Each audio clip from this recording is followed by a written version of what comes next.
Good evening. Welcome back to the Washington Outsider Report on the Coalition Radio. With you today is our special guest, Arash Yaqin, who's a national security researcher at the Institute for World Politics. And of course, uh, uh, I'm hosting the show. My name is Renat Zuckerman. I am the editor in chief of the Washington Outsider. Today, we're going to be tackling the continuation of the drama around Afghanistan. What happened after Taliban um, wrestled power away after the legitimate government had fled the country. Biden's latest policies, the meetings that took place between the U.S. government and Taliban officials in Qatar, the China's encroachment on the mining industry and mining sector in Afghanistan, and of course, um, other controversies such as what happened to the Afghan former security personnel. There are disturbing reports of summary executions. U.S. government issued a statement, but what is really being done? And the Taliban is talking a big game. The supreme leader just issued a statement against forced marriages for women. Does it really adapt to anything? Arash will address all of this, but before we get into the heart of this discussion, Arash, could you tell us a little bit about yourself, the work that you do, your think tank? Just a brief introduction for us, please. Thank you, Rina. Thank you for having me. My name is Arash Yaqin, born in Afghanistan. Just a few months before the Soviets invaded Afghanistan in '79. First period of life spent in Afghanistan. But then the Civil War, '91 started. So we moved from Afghanistan towards the Russia or stance countries, first to Tajikistan, Uzbekistan, and long route, about 7-8 years in that area we stayed, with hope that Afghanistan become normal and we can go back. Never happened, and then kind of we forced it to go further. We gone to the west, to the Netherlands. That's where we got established our family through asylum, and then I spent almost 15 years in the Netherlands, studied over there, worked for different nonprofit organization around migration, refugees. And then I got into the international development work in Afghanistan, of course. But by the time that I was in Netherlands, was Afghanistan invaded by the United States, and there was a reason for me to go back and do something for the country. So in 2009, I went back to Afghanistan and worked for 7-8 years with different institutions, from United Nations to Department of Defense.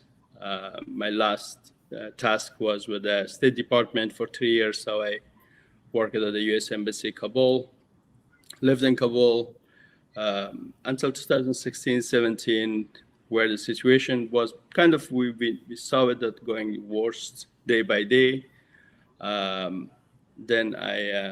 me and my wife moved to the United States, resettled here in Virginia, Arlington, and after a couple of years working, I decided to go back to school, get my degree in national security in statecraft, and right now I'm at the Institute of World Politics, which graduate school is it here for national security based in DC.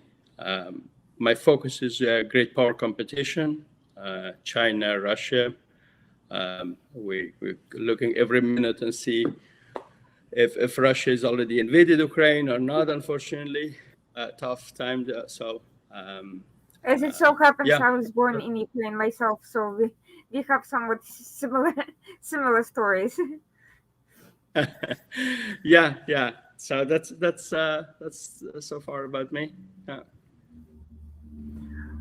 So I actually wanted to start with the broader questions before we get into the current event level details that I mentioned earlier, back at the time when the Trump administration finalized its decision to withdraw from Afghanistan and first started engaging in dialogue with the Taliban to push for an agreement to that effect.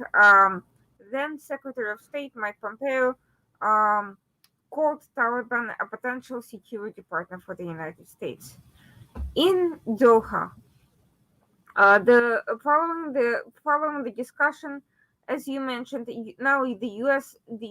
one of the U.S. officials from the Biden administration made a very similar comment about the Taliban.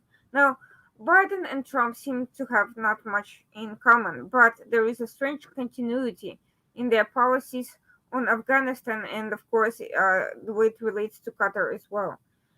Both administrations seem to treat Taliban and is a hardline Islamist organization, a very tribal organization, a very sectarian organization with very little in common with the United States. Certainly not a candidate for the Summit of Democracies anytime soon. As a security partner, whether it's against ISIS or some other potential foes. How do you explain this political continuity despite stark foreign policy differences on practically every other issue? Okay, good question. Good question.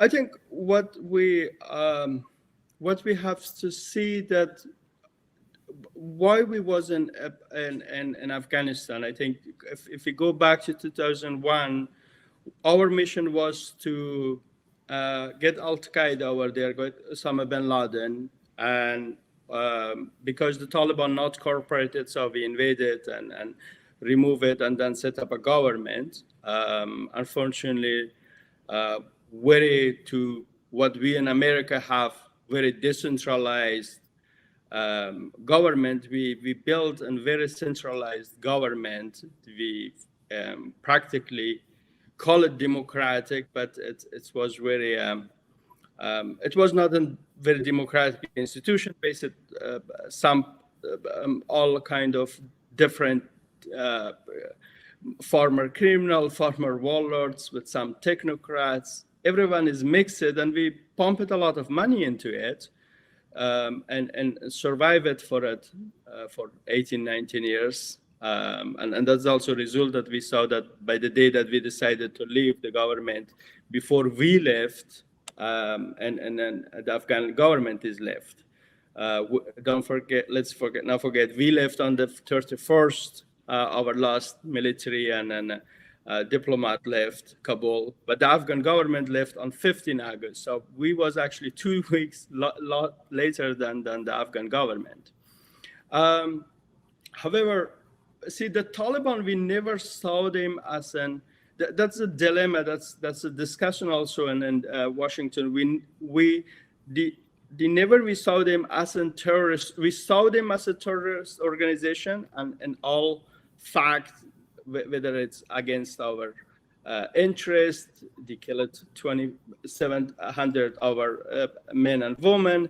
So in all category, they supposed to be on the terrorist list, but we didn't, because their always idea was from Washington that the Taliban is not real. The real enemy is Al Qaeda. So, and that's the basic of our problem, that Taliban Taliban couldn't travel from one place to another place because they were not in the terrorist organization. We never designated them as FTO, as foreign terrorist organization. That's the beginning by that. And from 2010, already, Obama administration already had an idea to negotiate with the Taliban. So what we saw in 2017, 19 by the Doha Qatar agreement between Mike Pompeo and the Taliban, it was a process of 10 years almost. We know from Holbrooke in 2012 already came with the negotiation. Even the Taliban in 2002, Taliban themselves came to Americans through Karzai, send a letter and ask it to join the government. Even at that point, the Taliban was so weak, they did not ask it to join the government. They asked it just to allow them to come to stay in Afghanistan.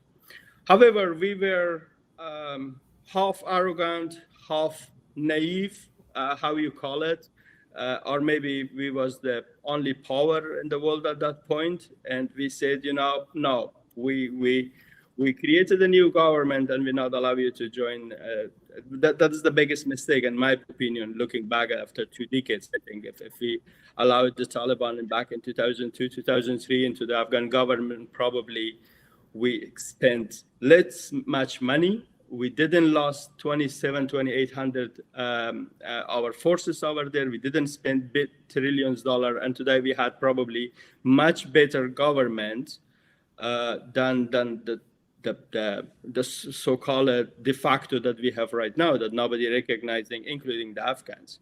So the problem is long prior to 2017.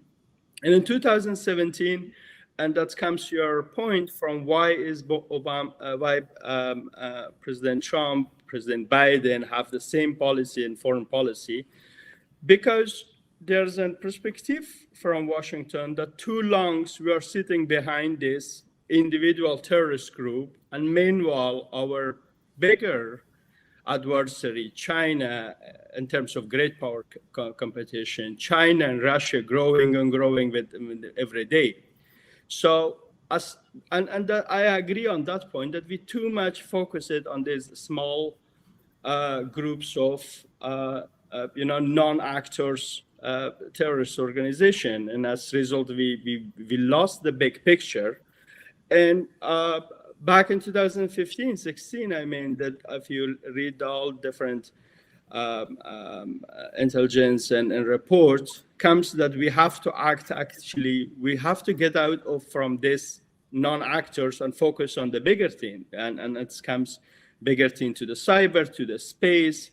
The world is not in the world that we had in 1991, where we was the only superpower in the world. So it's changed. You have the middle powers, you have North Korea, you have Iran, they probably already have or will get into the nuclear weapons. So we need to focus on other stuff.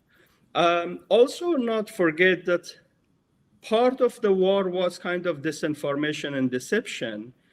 And at some point, we lost American public behind us, because this was, if you in 2001, even after 9/11, if you ask President Bush at that point, asked Americans, what's your suggestion? Should we go in Afghanistan and stay 30 years, or should use another options? Probably Americans at that point, majority say, no, don't go for 30 years. Because the original idea was never idea to stay over 20 years. And I'm very disappointed, of course, as lot of us, that the government feel. But the way that the Afghan government was, if we stayed another 20 years, was the same result as 15 August. So there was not so much difference in that terms. And that's perspective in this and Washington, that Republicans, as intelligence community, as national security community, as Democrats, was that we have to get out of Afghanistan some way. But the way how it's done, I think that's probably the main problem why 15 August has happened, because we made a deal behind a legitimate government with a terrorist, but we give it everything away. If you read and if you read the 4 pages agreement, and we are not talking about annexes that we don't know, and probably on those annexes we give it much more actually to the Taliban now, seems to be that we actually, the only point was, we are living, you're not attacking us, and further is everything up to you and to the Afghan government. And that's actually, I mean, the basic problem of why Afghan government feel in this summer, because we made a deal behind Afghan government, behind Afghan nation, with the so-called terrorists. which in a lot of form they are terrorists. You don't need to that calling the so-called, even if they were not in the FTO list. So that is the problem, and I think on that point both parties are agree, and now we can blame Trump or we can blame Biden for why happening 15 August is happening like that. Last point on this, because I give you back to you, there's portion also is the Afghan government we have to blame, particularly President Ghani blame, because there, there at some point there was kind of idea that the American will never leave. American will tolerate us, how we function, how we dysfunction, how much we are in corruption. They will stay and they will back up us. And this idea was until 14 in the morning to 15 August, and then at that point the Taliban almost reached Kabul, a city, and all big cities was falling. And then Mr. Ghani just took the helicopter and is gone. And after that is the rest is history, and all those heartbreaking images where I mean, I witnessed it in my life how the Soviets left in Afghanistan, and I can compare how we left. I mean, this images of flying Afghans from the on the top of the Afghan plane, American planes on the ground, and what happening over around, and the babies that lost, and 13 Marines were lost on the last couple of days their life. This is all mismanagement. I think definitely those lost, what happening, how we lost made decision. We closed Bagram as a big airport where we had much more overseas. We left it. We came to the very small airport in Kabul, and within a city of 5 million people, and the president already fled. So that chaos that happened after that was kind of expecting of a failure that we done. Again, Biden, Trump, their biggest strategy, we need to get out of these non-actors, focus on China and Russia, focus on the bigger things. And of course, American public kind of was the will of American public to get out of Afghanistan. And don't forget also that the naivety or corruption and everything, but you want from the Afghan side too. We not need to take all this stuff to us as Americans. I mean, they're definitely blamed also on Afghan side. Now, Back to you you. raised a very interesting point here, which is that the U.S. government, the Washington insiders, as opposed to me, an outsider, clearly these wise people know better, never treated. That's why they're insiders and I'm not. But you raised the point that they treated Taliban differently from Al Qaeda. They always saw Al Qaeda as the big problem because Al Qaeda is an international organization with international reach, and Taliban is a localized entity that facilitated Al Qaeda but was not perceived to be a direct threat to the US outside that confined area. But at the same time, US has had no problem designating as terrorist organizations localized insurgencies around the world that bore no direct threat to the US. We can talk about MEK at one point in time was on the terrorist list, an Iranian group. We can talk about the Kurdish PKK group in Turkey. Not Daesh, really ISIS, yeah. problem for the United States. So what makes the Taliban so different?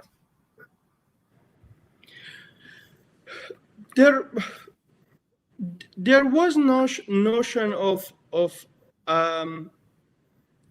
see what and I think from people and experts, if you ask from the military perspective, they're saying we won the war on the first year, and then we extended 20 years the war that was not supposed to go on.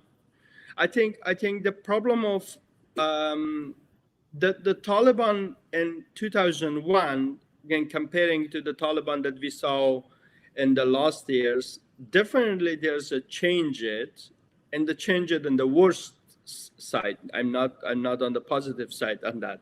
So in 2001, 2002, the Taliban, of course, they had all anti-woman agendas, and we knew, but there's a lot of evil government around the world, and we are not going to kick them one by one out. It's not all our task. I mean, I agree with both president that we are not the police force to go and do it. We wish we have, and I think if we play smart, we have all other tools, and military should be the last force. And definitely with a superpower as us, we should not use our conventional force against few motorcyclists, and at the end of the day also losing to them, because it isn't a loss. I mean, American generals, wanted or not, it is a military defeat. This will go in the history as a military defeat. And we can all blame that the diplomats made mistake, the policymaker made mistake, the Afghan soldiers not defeated, but we had a war and we lost the war. So that's the thing. The Taliban was, the idea was that the way why we Taliban ignored them, because our hope was that the Afghan government will be so strong at some point that the Taliban then that doesn't make matter. And that's, I think, big our miscalculation, because we was all living in a kind of bubble. The Taliban was every day taking district by district. Our idea was, the Kabul is ours, big city is ours. And so the Taliban not exist. Maybe they are here, and they will go, and they will probably after 1 year they will be tired. But this is all in terms of strategy, miscalculation, deception. Also, not forget that every year is first of all, we have 4 different administrations with 4 different agenda, and then we have every year a new general in Afghanistan that totally coming with a new plan, and one come with the insurgency plan, the other one is come with the negotiation plan, the other one's coming with the fighting, and then we're not fighting. So it was if this was not ended like that, that was the big surprise. I think the way how it's ended is supposed to be ended, because everything was in this 20 years was missed, unfortunately, from both sides. So, in another interesting point here, you mentioned that on the one hand, the U.S. government was hoping for a strong Afghan government that would resolve its security issues. On the other hand, it kind of dismissed the Taliban, and on the other hand, it didn't want to invest into ideological wars inside Afghanistan. On the third hand, that you didn't mention but has been mentioned before by other speakers, you had an over-reliance on ISI's assistance with regards to this matter, and ideologically, let's just say our principles in the long run did not line up, but nevertheless we gave them a great deal of ability to maneuver, manipulate, and weaponize the Taliban. So we're seeing 3 contradictory kind of points, and while we were ignoring the ideological wars, Taliban wasn't. There was never a full de-Talibanization. In fact, they were able to grow their base of support to the point when they have gained actual practical legitimacy. Their ideology may not be legitimate, but political legitimacy and support they have with those portions of the population that support them. So I'm trying to understand, and it's an issue I'm personally struggling with, whether there was a point in time where the U.S. should have maybe allocated resources not so much into kind of, just pro-women efforts as much as de-Talibanizing the population and providing ideological safeguards against exploitation of general extremism before going, investing funding into the sectors that it did invest. Could that money have been used better if we had to choose? Although personally, I believe we could have used the resources more effectively for both of those things.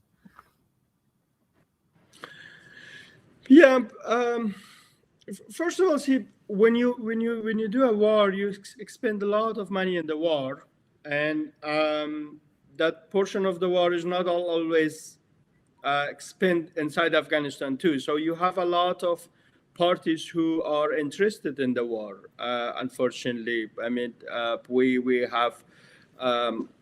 It's that idea of military industrial complex is not new in this country. I mean, we're always warning about that and always discussing, and it's not only that. It's all DC think tanks. Is all that. It's left, right, Republicans, NGOs, non-profit. Everyone was under this train full of money. So everyone wanted at some idea to push it, this train on that way, including Afghans too. I'm not talking an orderly Afghans because they were not part of it. Unfortunately, the corruption, the government, the people who was getting projects, some diasporas who had a simple job over here and then gone to Kabul, and after 5 years become as a millionaire back.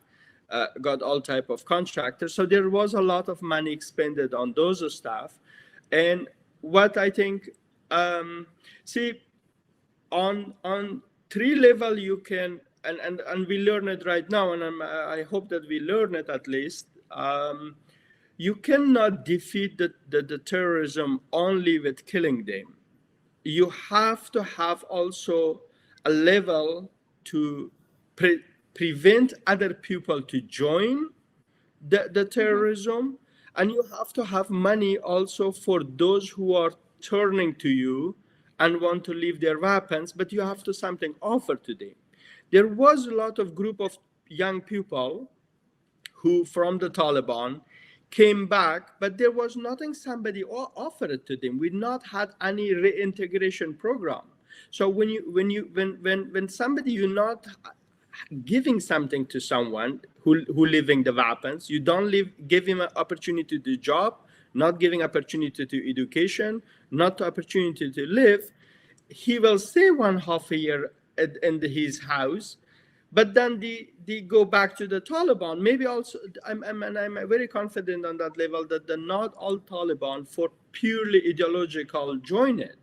Same as an Afghan government. I mean, there was a lot of Afghan national security forces who joined Afghan security forces, didn't fight because they never, in first instance, they never joined the Afghan government security forces because of protecting the Afghanistan. They joined it because they needed money and a job. So you had a lot of money, but unfortunately wasted on all different level, a lot of consultancy, lot of all this Kabul-based, DC-based, Brussels-based, Dubai-based companies who made it millions, trillions dollars from this, and unfortunately, the real money didn't come to the people. So I agree. You can, let's say if you go to the normal villages, there's definitely a small clinic which was not 20 years ago. There's definitely a school built that was not 20 years ago. But this is not enough. This is kind of, it's very easy to say, okay, you had nothing and now you have a clinic and you have a local one TV program and you have a school. So for the rest has nothing. I mean, people in a local area, and sometimes farmers, they had not the route because was not secure. They had a product, but they could not sell because the route was not controlled. So the route was continue fighting between the Taliban Afghan forces. The transportation was expensive. People had, for example, apples in the small villages, which they hope to take money and take care for their family. But this apple could never reach Kabul. And instead of that, the Kabul was buying apples from Dubai or from Africa. I mean, we was getting water for Americans, for internationals. We was getting water from somewhere else and other part of the world. because we never, and there not have been money spent on the local level for the reintegration of the Taliban, for promoting the Taliban not joining the terrorism. And I think one thing others, I, we have we have extraordinary amazing examples in the Middle East, that all this country, Muslims country, same time they have their beliefs, same time they have their faith, same time they gone forward. I mean, we saw Dubai this last Emirate last week was 50 years. What they achieved in the 50 years, and the same times they have their belief, they have their religion, they have a freedom. So the basic things was economic development that we really not invested. There was no money for development. There was mostly for a building, for a large forces, uh, um, Afghan forces. We was continue building this military bases around Afghanistan, unfortunately, which we right now left back in the Taliban hands. We don't forget, we almost $1 trillion right now we give it. The Taliban of today is not the Taliban of 2001. The Taliban of today, they are one of the most powerful, military powerful, unfortunately, and terrorist group, how you call them, or whether it's terrorist group or a insurgency group, they have $1 trillion right now weapons, American weapons.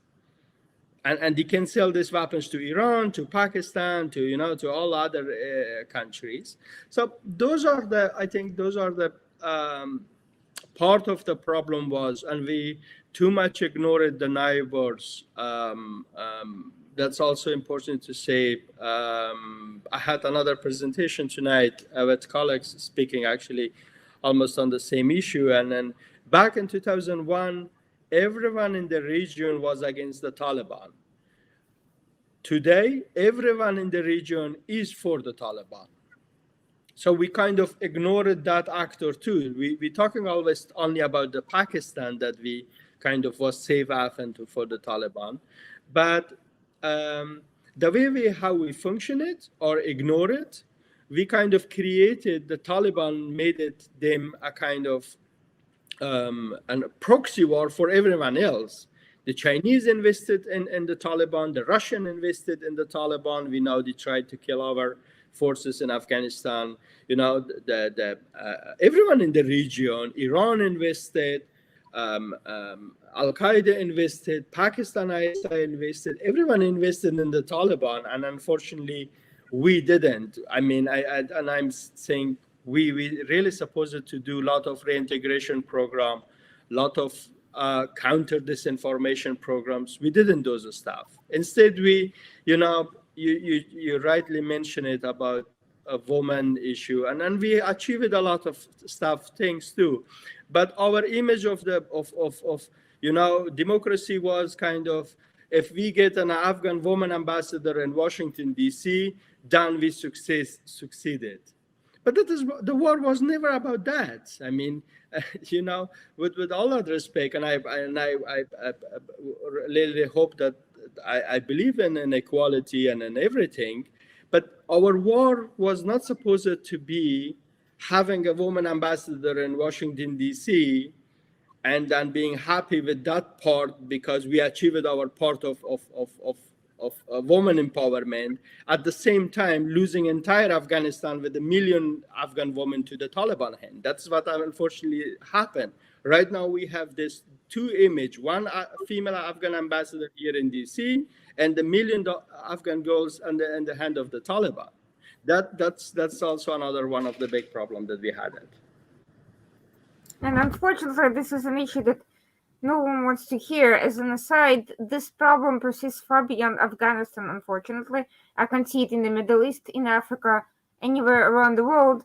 This obsession with women's issue in a very tokenist kind of way that ignores larger, more ingrained, embedded issues affecting entire populations and which affect women disproportionately, actually. And because of this token focus on women activists, women empowerment, women highly educated women from elite families generally in any society that are the most visible. The issues of average women who are not activists, who just want to live their lives, those issues are largely being ignored, and those issues are part of the larger social issues generally that are not dependent on separate women's rights activism. They're dependent on an entire social structure and civil liberties and Yeah. law and order and things like that.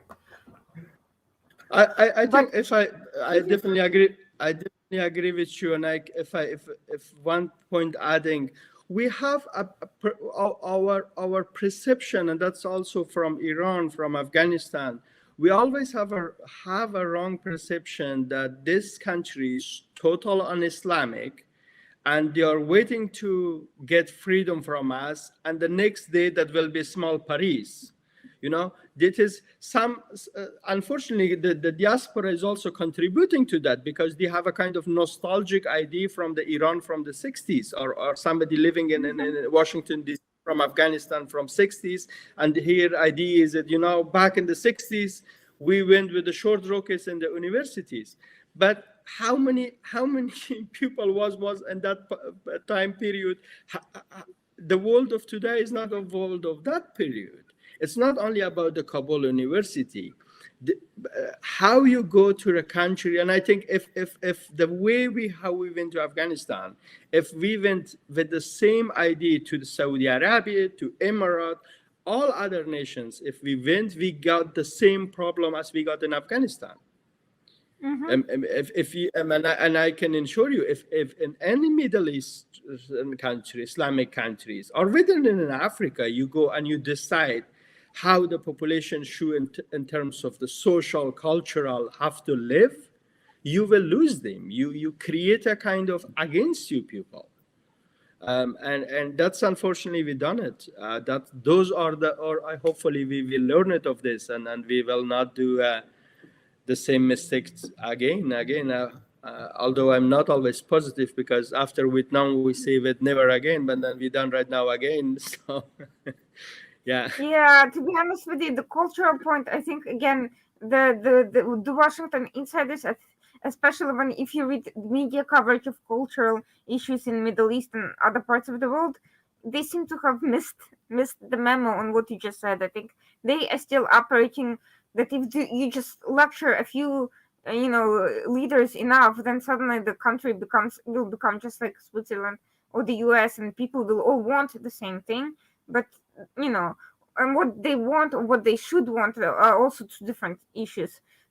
Whether maybe they should want different things, it doesn't mean that they do. So that's another subject for Yeah. discussion, whether Afghan women should want to be there, and how do you get to the stage that they do want other things, and how to make sure that the whole society doesn't fall apart in the process. That's a discussion to be had. But the problem is, if they don't actually want that precise vision at the moment, you can't force it, and it's not going to No. work, and somebody else will come Yeah. along and be better at manipulating the discourse, and that's exactly what we saw happen. But now, shifting from the kind of this background history to the current situation, we also what happened this summer. Now the US government is back at it, uh, negotiating with the Taliban in Doha. Can you tell us? Unfortunately, that event received practically zero coverage in the media. For one thing, everyone is tired and moved on. We had the drama of the summer. Now things are just kind of they've fallen apart. But what can we do about it? There's that sense. There's other conflicts brewing or ongoing around the world, and plus there's also this desire to evade evade the responsibility for the administration's mismanagement and not to focus too much on the aftermath of those failures. But still, I think it's an important event in understanding what's actually going on, what is our current policy, and why we're meeting with them. What was the subject of discussion? None of that was really covered in the press. What can you tell us about these meetings? Yeah. Yeah. Very good question.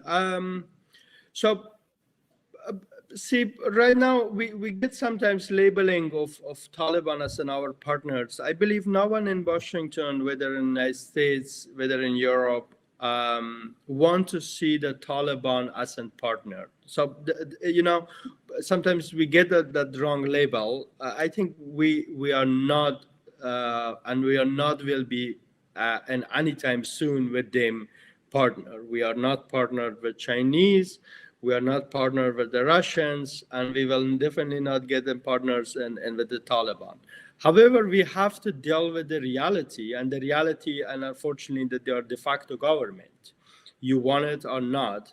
And except the Taliban, you also have to kind of moral responsibility have for 37, 38 million population who left behind, plus 100,000 still pupils like a special immigrant visa who are pending, people, our allies who work in Afghanistan for us, people with green cards, Americans still over there. So there's a lot of idea for us still to be engaged in Afghanistan. And I think, plus let's not forget that we frozen also entire Afghanistan funds, about $9 billion we trillion billion we frozen as kind of economic sanction, which also affect the daily life of Afghan people. Right now, people have, for example, have money in their bank account, but they have it only on the paper because there's no real money, because the money is in New York and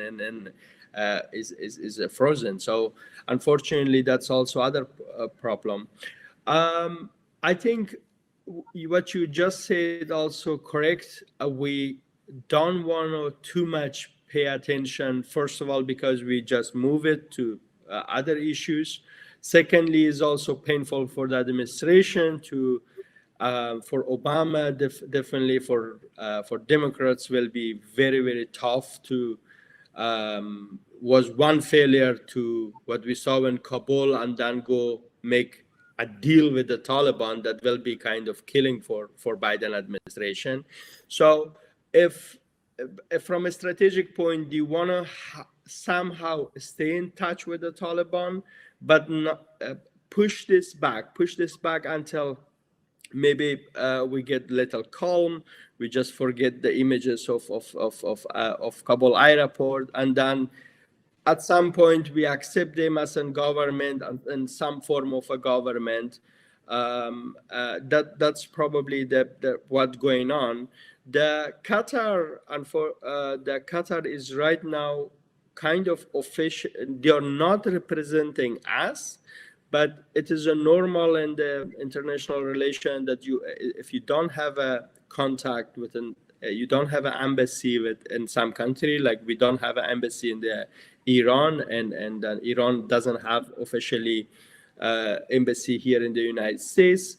However, somebody else, some other party can have an office in Kabul and kind of represent our consular task, because or take care of our building, embassy building that we left, and we give it this option to Qatar, which I don't agree with. That I think was mistake. I think somebody like a Turkey probably much was our ally, and I mean we have Turkey problems, but it still is a NATO ally, and then probably Turkey could had a more leverage in Afghanistan to play a bigger role than Qatar, who predominantly supported the Taliban. Let's not forget in the last couple of years.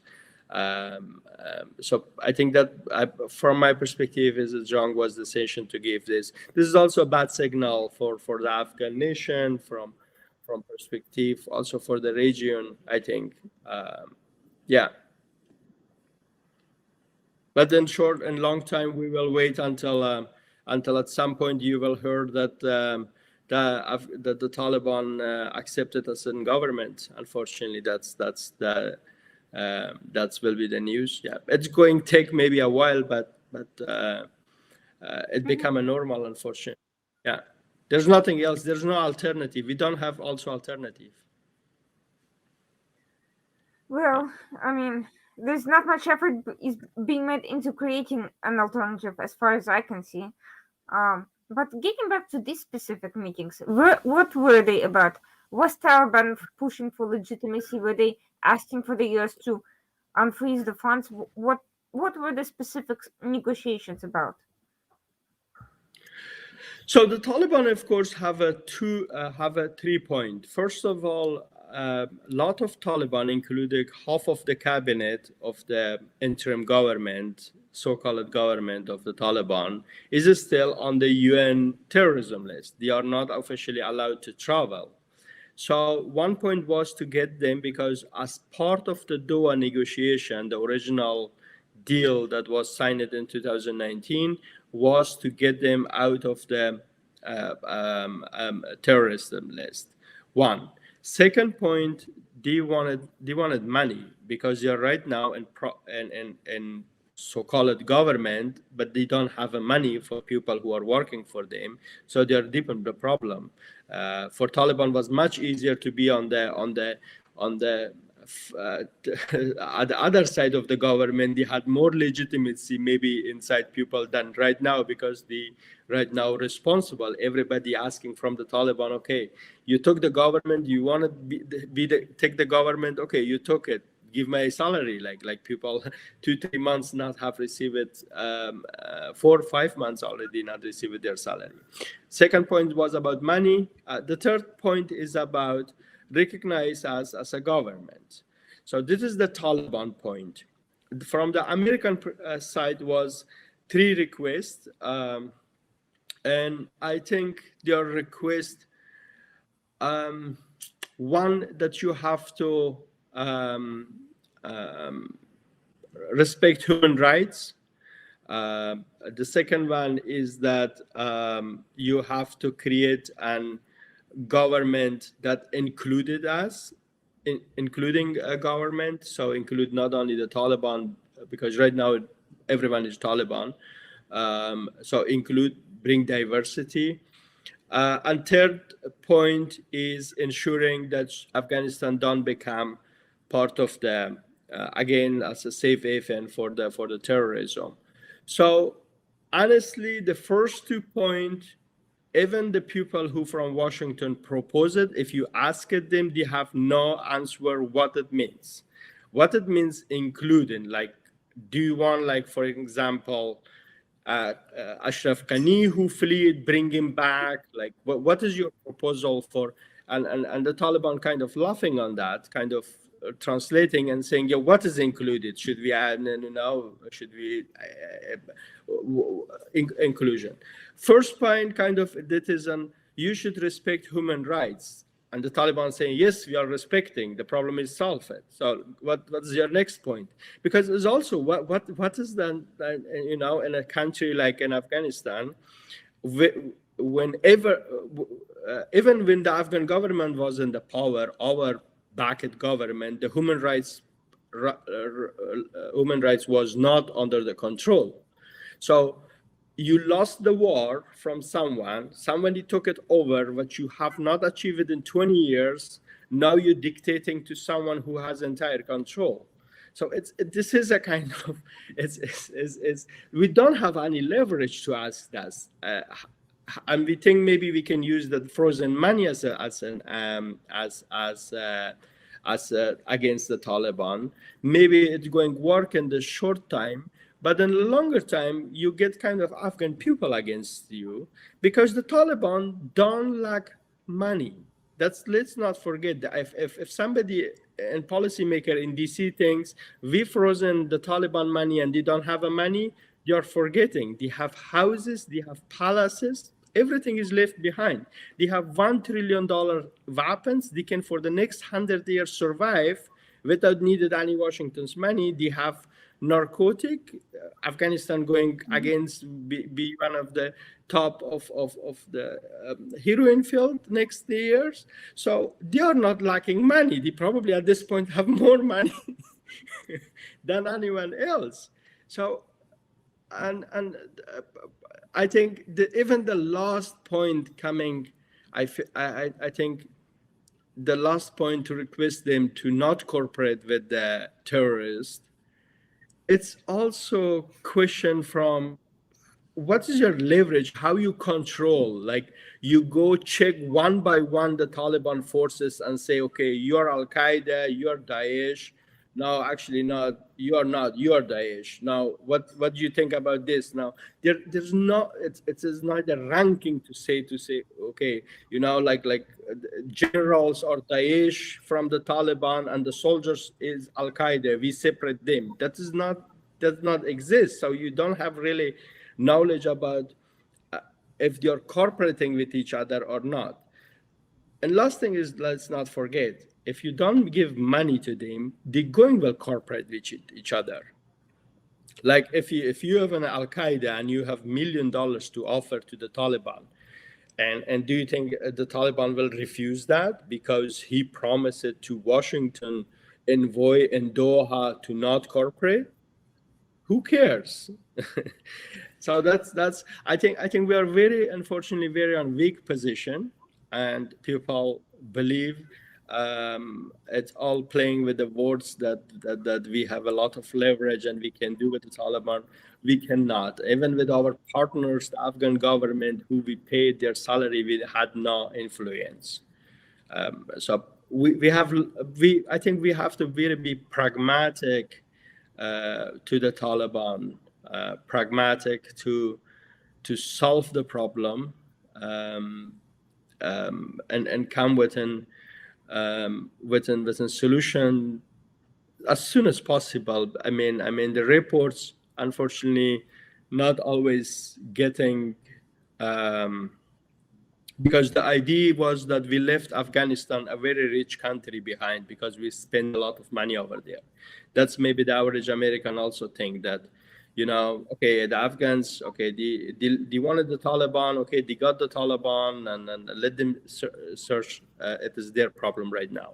This is not. Unfortunately, you have this winter going about millions Afghan children die, and from having not electricity, from not having a food, from famine, from worst, from not medical, because there's an even there's an in the middle of the pandemic, and I think this is probably more Afghans going die in this winter than entire 47 years conflict. And that's part where I think as soon as possible, hopefully Washington wake up and we do act on that. I'm very anti-Taliban, but at the same time, I believe that the Afghan population should not pay the price of failure that we done in the last 20 years. That somehow we all contributed to the Taliban to come back in the power, and now we're going penalty, going the ordinary Afghan pay, and that's very inhuman. I think this will be, in long term, we will, everyone, we will, from the moral perspective, will lose them. Yeah. That is indeed, I don't think, anything that the administration has thought through. And to be honest with you, given the failure of humanitarian assistance elsewhere, I'm not entirely sure whether they even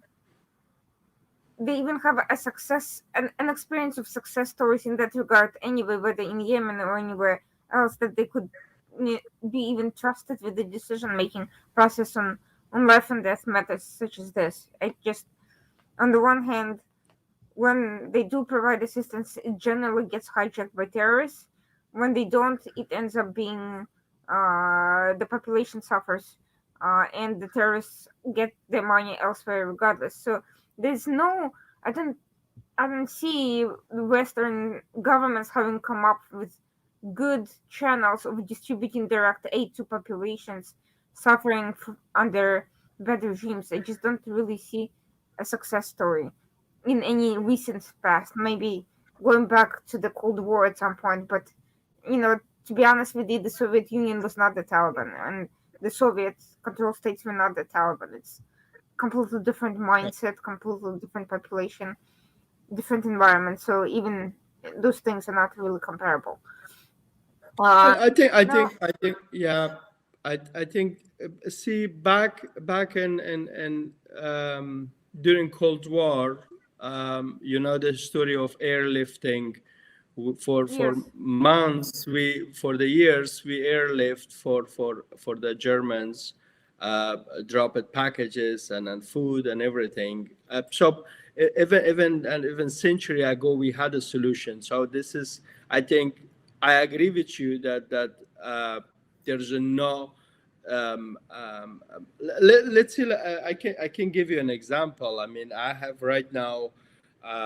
We sending small money to families who is in Afghanistan and friends of me and collecting. But even for us today, the Western Union is not more working for Afghanistan because part of that sanction. So even I cannot do a small contribution to the family member to buy their bread. So that is the way I think our problem is it that uh, our idea of international development is also that we believe, okay, if we have a UN World Food Program, then that is the solution. We know that those also mismanagement. I came before switching my career to security. I worked for a long time in the international development. There's not a very good success story on that than their side. And if you have UN staff and all the stuff, it doesn't say that money comes directly to the people in need. But we have to sit down and figure out, because at the end of the day, I say we done 100 years ago. We can bring from here the food to the Mars. Our satellites, our everything's. We can do it, but how we cannot uh, uh, uh, help Afghan population without contributing the Taliban. There's a medium, and that's probably. I'm not economist. You can sit down with the economist and with a group of people who well can have a solution over that, or use very very well as a leverage against the Taliban. Have embassies back in Kabul, which we have done more leverages, have representation of your partners, and then maybe you have more control over that, have more control over international organization who are working with there. But don't do like this from, let's Afghan wait, we will see, and we will every 2-3 months go down, sit in Doha, talk one day, and then forget about everything. That's what right now is happening, unfortunately. It's terrible. It's terrible. And I mean, based on what you're saying, the outcome was if you don't have a concrete strategy, you're never going to succeed. You're never going to have, if you don't have an objective, you're never going to get there. And it doesn't look like we have either an objective or strategy towards any particular end. Um, there's been a few discussions concerning Afghanistan. One was, what the administration celebrated as a major breakthrough, that the supreme leaders decree against forced marriages for women, and leaving aside his intent and everybody else's intent, how is that something like that even enforceable? Who is going to enforce that? I mean, how?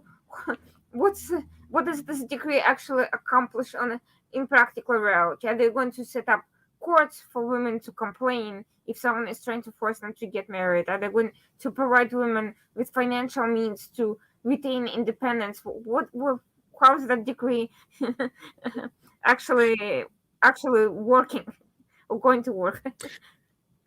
If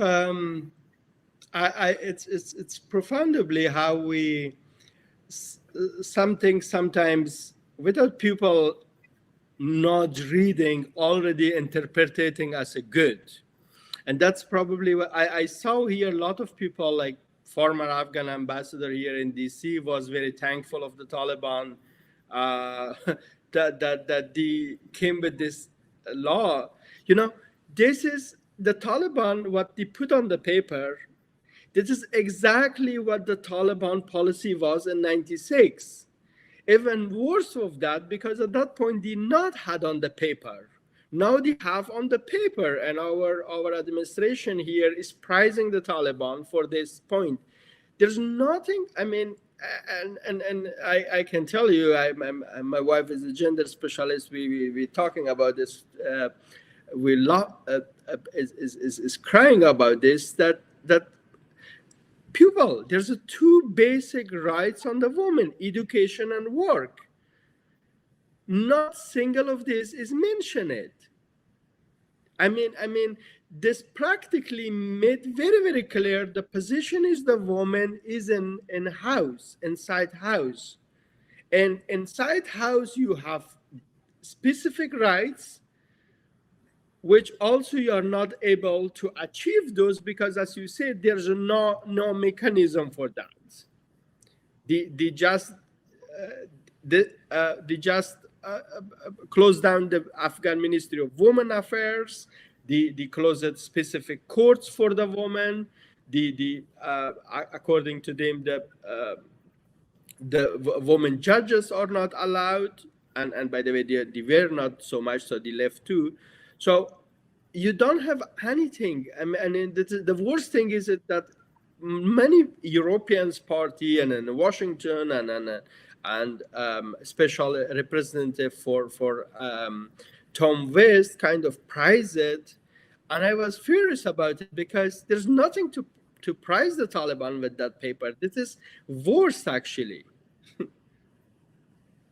That's terrible, and I'm actually very happy about your clarification because, quite frankly, I don't know that many people are aware of what you just said, and it's good. I'm glad to be a place to bring those issues up, if nowhere else. At least, this place may not have the profound wisdom of the Washington insiders, but at least you can get some accurate information. So there's that. Yeah, thank you, and I again, speaking here to you, and sometimes I'm this laughing as it is all a cynical laugh because it's doing really pain. It is very, very, it is unbelievable what has happened. And then be honest with you, I work it on the both sides.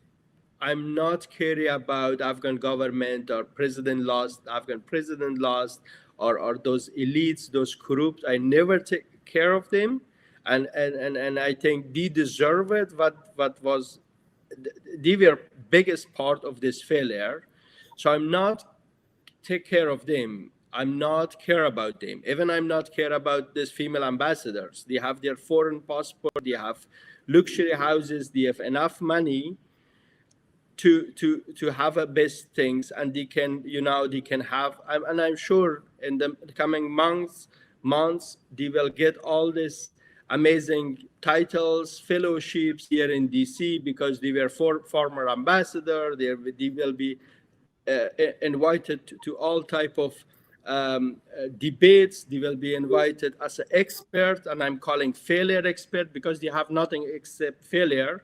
They will be invited. So these people, I'm not worried about them. What I'm really worried about is million people's dying. Million women, Afghan women, girls are not allowed to go to school. Even in my private, when I call to my aunt in Herat, her son is allowed to go to school and our daughters is not. For more than three months, the girl of 16 years old is sitting at home and lost entire educational year because she didn't went to school. So she have to next year, even if Afghan school comes back, she have to go again back, sit on the same class because she lose entire year. And I'm talking one example that is goes about millions Afghan girls, about millions women who are not more allowed to go to the work. So those are really, really painful. And I unfortunately, the culture is that here so quickly move on and go to another country, talk about another issues, and left everything behind. We have and that's why we unfortunately every other decade we're repeating the same old mistake. So to ask you a very naive question, and I'm sorry if it sounds profoundly ignorant, but I really would like to know, what is the level of internet connection and internet freedom in Afghanistan for average families? And is there any way to perhaps connect these girls to free educational initiatives around the world, the Yeah. free universities online? Yeah, good that you asked. Thank you for asking. Those are the stuff that we have also.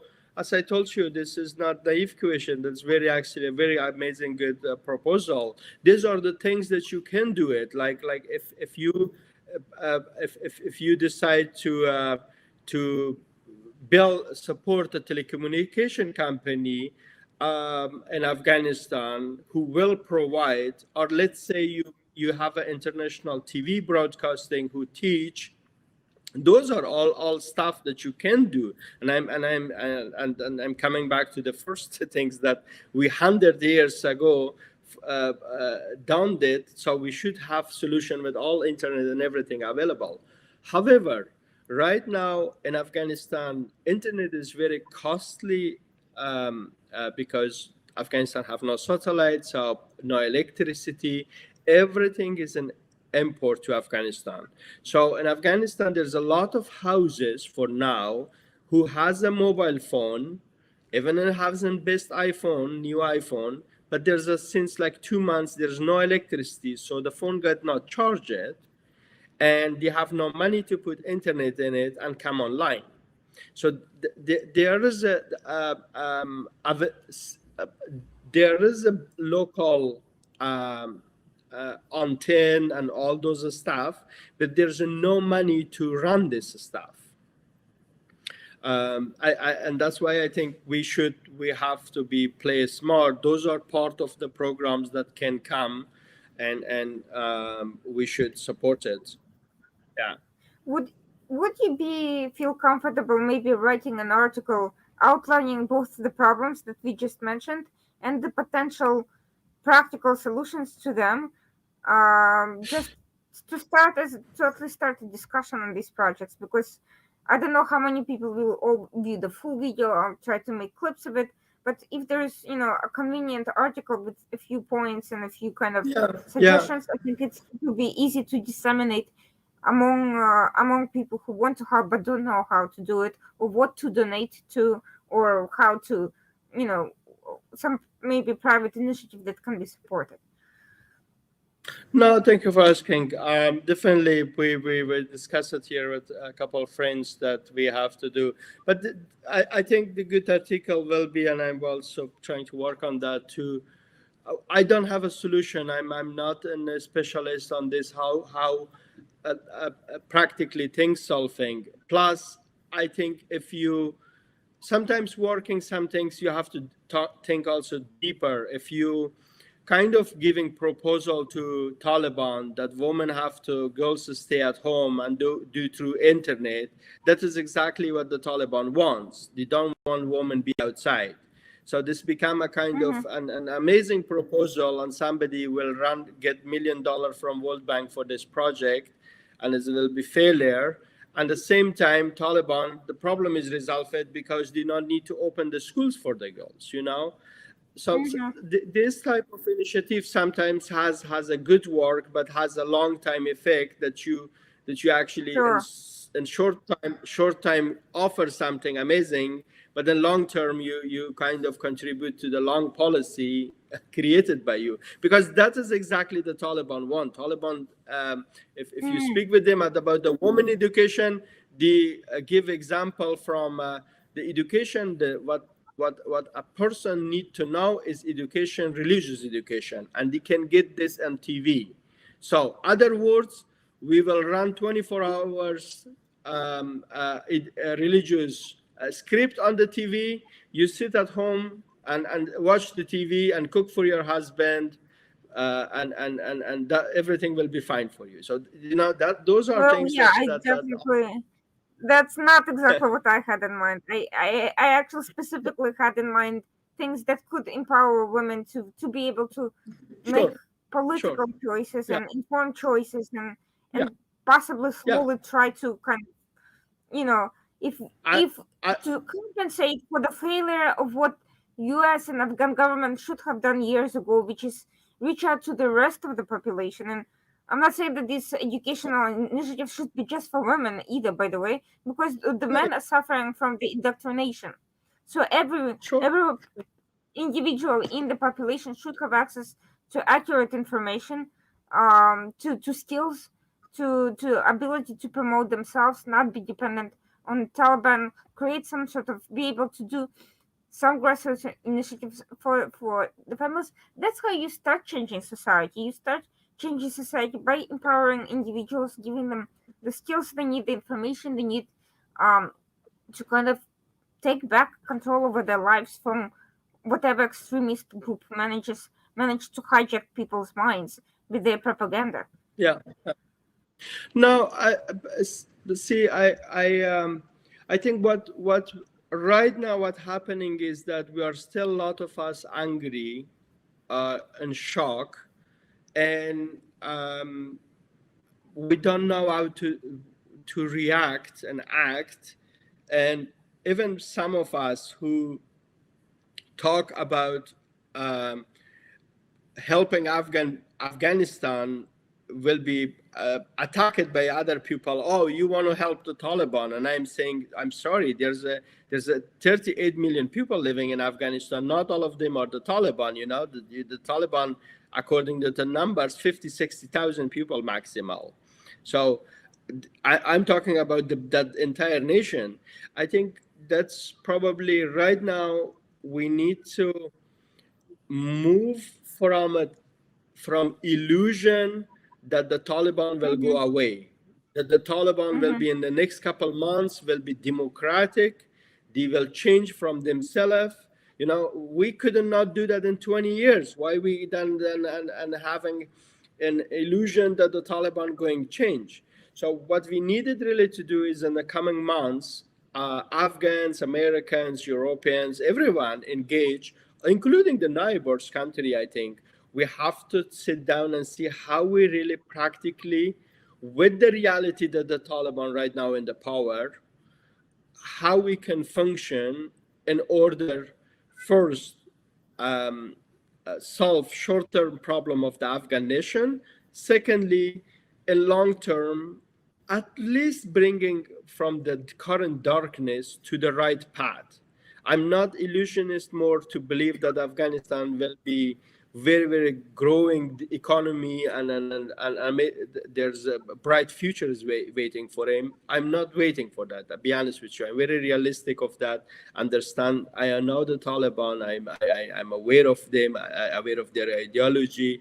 I'm not expecting if somebody has in Washington a dream that he will, he or she wake up and the next day the Taliban change it and everything is going well. No, it's not going to happen, unfortunately. That's going to not happen in Yemen, that's not going to happen in Afghanistan, that's not going to happen in Tehran, and all these countries. That is a long route to development. It's not like every country is just wake up and the next day is changing everything. So in that perspective, I think we need to move to the next step. Right now, we are still busy with that 15 August.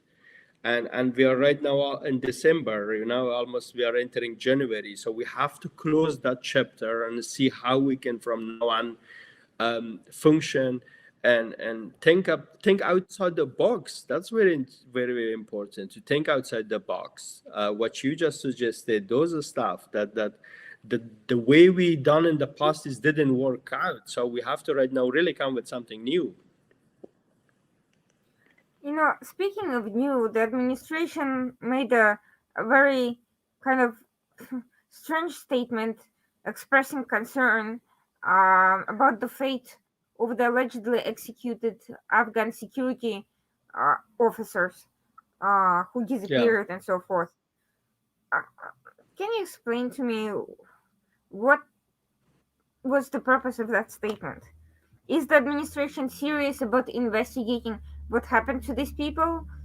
Are they planning to place sanctions on anyone responsible? What was the point of this comment if nothing is going to be done about it?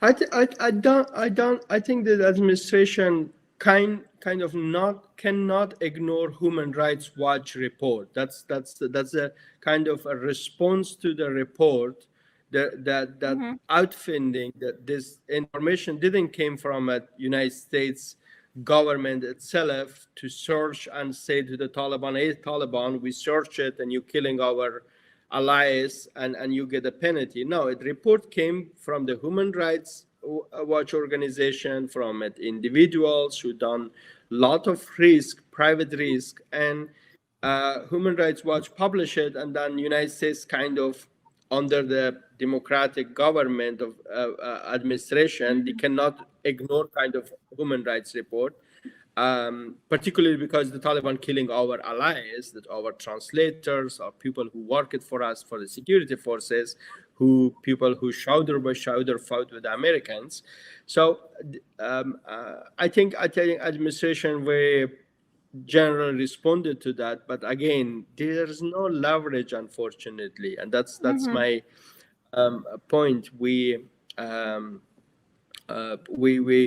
the Taliban you have on the three levels, and I'm very shortly explaining. You have level on the ground Taliban forces who are disconnected from their leadership. They never had actually contact with their higher organization. There's no constitution from the Taliban. There's no policy. Right now, for the first time, they created such ministry, actually a commission. The Taliban call it kind of searching who is who with the Taliban, and that's because that's a good news. I have to say that, but I hope that not only for the outside world is, but that they really want to do, because if the Taliban want to govern, and from the top of the government they talking about amnesty, but somebody in the lower level killing people, it doesn't go work. It's not about how the Americans reacting to that. It's how the Afghan people commenting to that.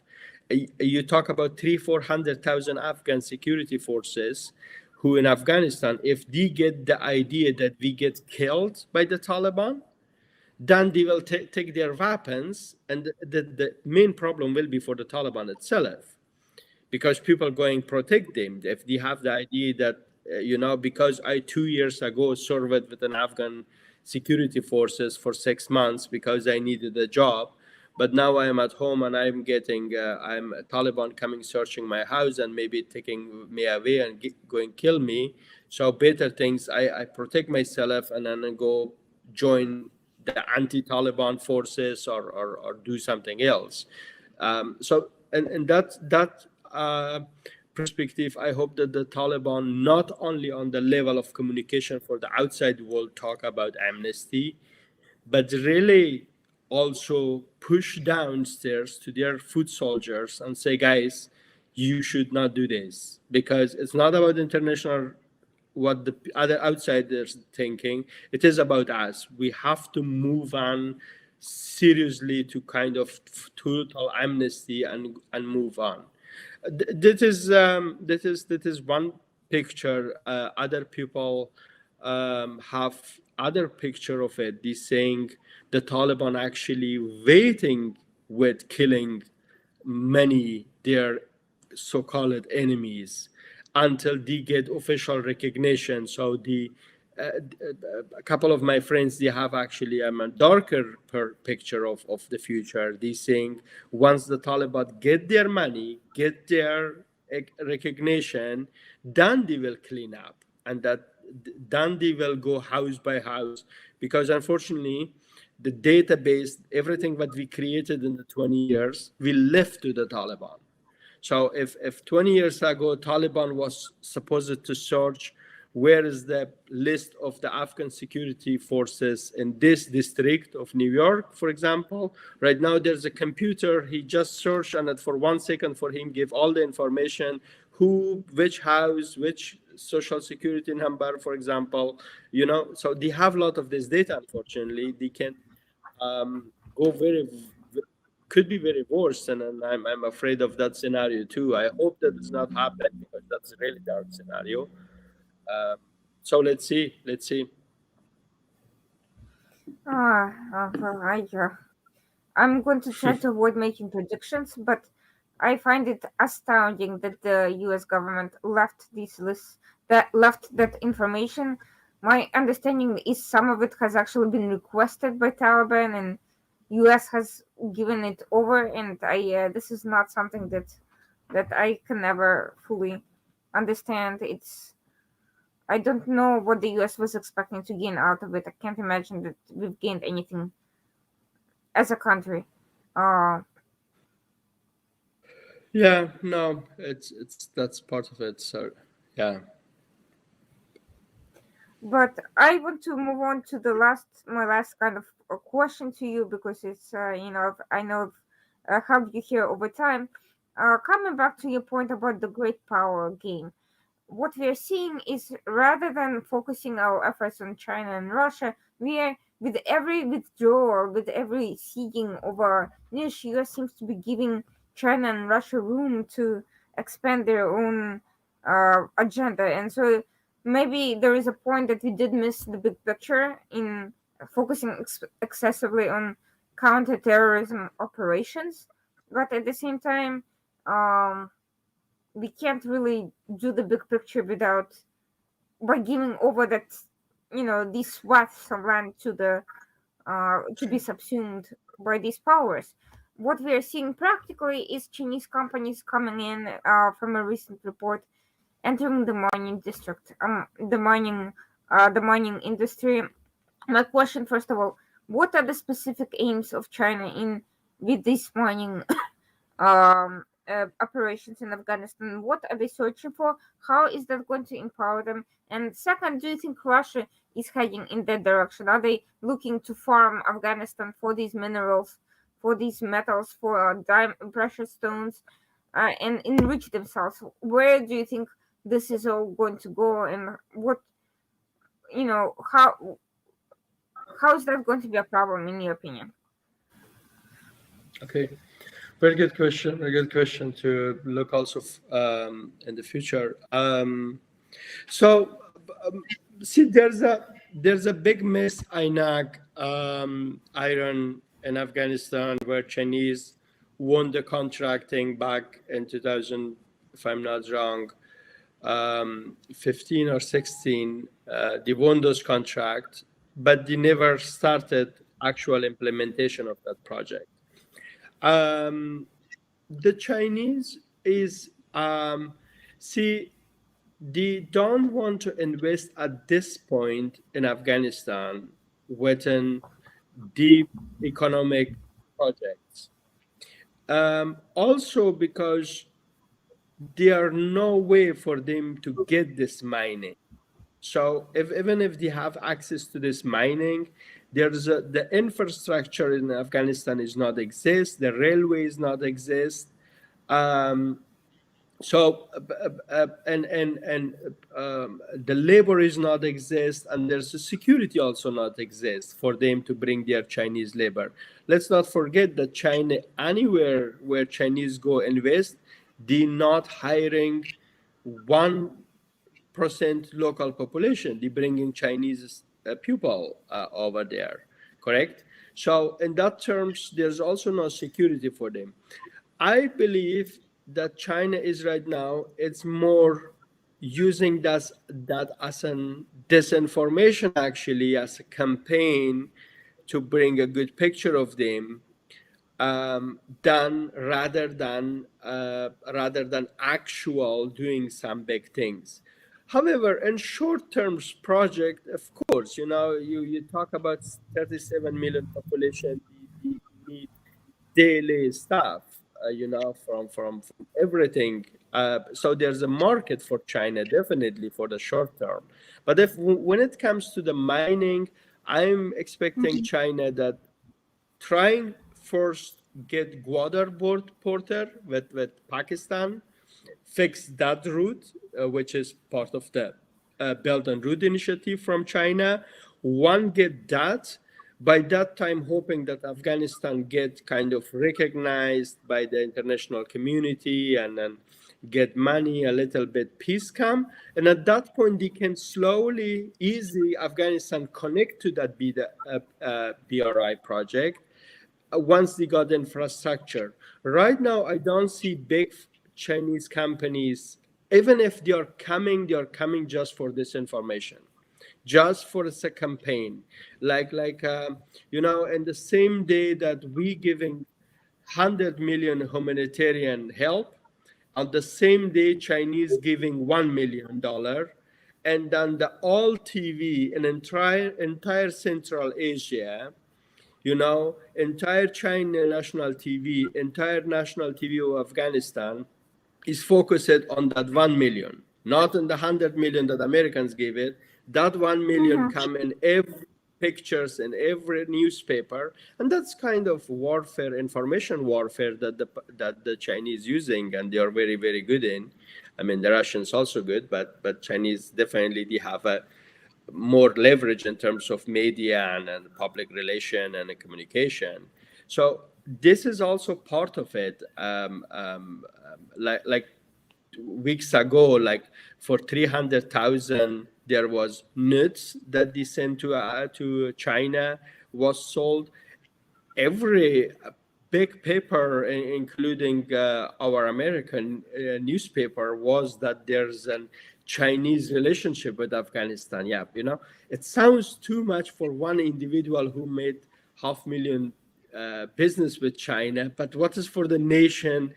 Is it nothing? So that part of mostly is it warfare and information is it going on, and sometimes we trap in, and somebody becoming very near views. Oh, the Chinese in Afghanistan, we should be too. No, wait, guys, is really that happening? No, I don't think so. Yeah. Well, that's definitely worth keeping in mind. Thank you so much for your insights today, for your ideas, and for giving another perspective to a conflict that's on the verge of being forgotten. And as Thank you. to be honest with you, I'm kind of starting to run out of room for all the conflicts that are going on, and yet are somehow forgotten, because after 2-3 weeks of intense coverage, they seem to be relegated to the dustbin of history, even though millions of people's lives are affected, and the issues haven't gone anywhere. But No, thank you for yeah. I'm going to try to do my best to keep the conversation going. Even if we can't do anything directly, at the very least, we can stay informed and look for opportunities to make a meaningful contribution when the right time comes. Thank you for keeping Afghanistan alive. I think it's our moral responsibility for any nation, even for the nation where we not engage it. But in Afghanistan, in specific, we give it blood. Afghans give it their blood for us.